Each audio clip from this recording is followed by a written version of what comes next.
going on, my friends? I'm Rick, and this is your seat at the table. And we're looking at another odd and end piece that I found in my collection of stuff here a while back. This would be Mech, the magazine for today's Mechforce Warrior. Is this the end? This is the official Battletech Players Organization, Volume 1, Issue 4 of 1991. And it is a fanzine of sorts.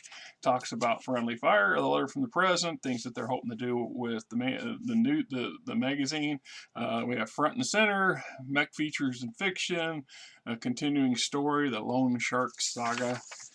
And then we have an entry for Mech Warrior, the Daredevil archetype and equipment. So we got our attributes, characteristics, skills, edge. The latest darling of the dueling circuit, daredevils too often are forced to realize they are not quite as good as the public seems to think. These warriors tend to live life on the edge, either by winning or losing by a large margin.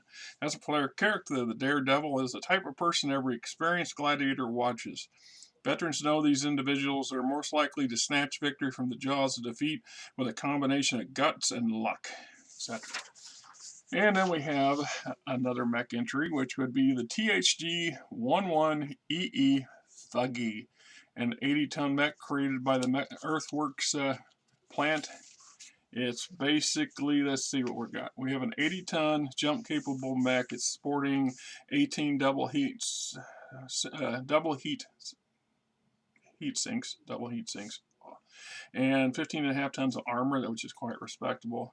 In my opinion, it packs a pair of ER large lasers, a pair of regular large lasers, a small laser, a small pulse laser, an SRM-6 case, and of course the jump jets. A little bit of overview and stuff like this.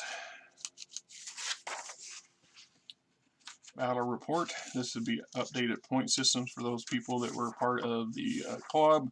Submitting your battle for ranking, be sure to use the number in the upper right hand corner of your mailing label as your ID, the current MNA number, etc.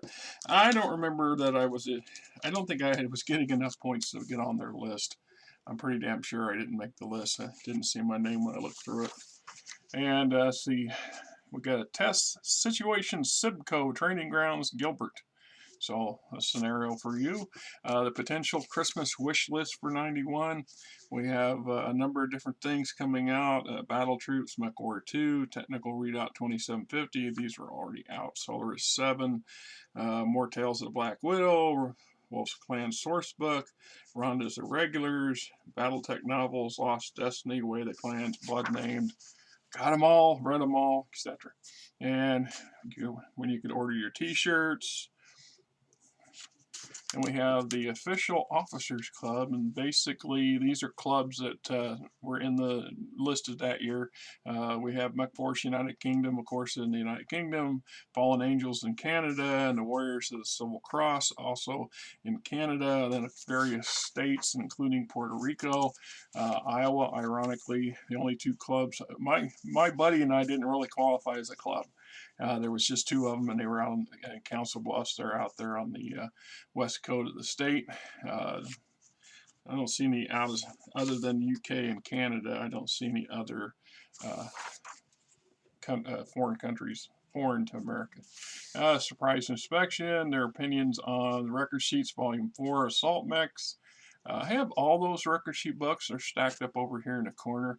I have never done any videos on them because I don't know that they really be that much of an interesting video to do. Just I'm not going to read through them all and critique things. Like I said, there are plenty of Battletech websites out there who bread and butter is going through machine by machine and giving you a pretty good rundown on them. And I don't want to compete with that. I'm not my cup of tea. They're better at that than I am, and their presentation, which is superior to mine, that's just what it is. So anyway, they talk about Solaris 7, Record Sheets Volume 4, Heavy Omni Mech by Ralph Partha, Assault Omni Mechs by Ralph Partha, and then coming up from FASTA, coming out that year was going to be Unbound, and the Clan Troops supplement for Battle Troops, Objective Raids, Blood Right, and vehicle record sheets. And we got our basic who's who of the club or the magazine, and your battle report master sheet for putting all your stuff in and sending it in to get points to get in the list. So that's pretty much it in a nutshell, right? It's pretty simple, pretty basic. This is quite common back in the day. The different game systems promoted these things as part of a way of unity. Keep in mind, we're talking the very early 90s, so the social internet is just getting traction. AOL was the big thing at the time. Prior to American Online, I had CompuServe, and it was hideously expensive those years. It wasn't until 95 that American Online went flat rate. Before that, so back in 91, you were paying by the hour or the minute for your internet use, which really put a damper on how often you were on there unless you had some physical advantages that a lot of people didn't. And so the way to connect with other players and to the larger community as a whole were through things like this and the Polyhedron and a list of other, Dungeon and Dragon magazines come to mind as the pretty good sized ones.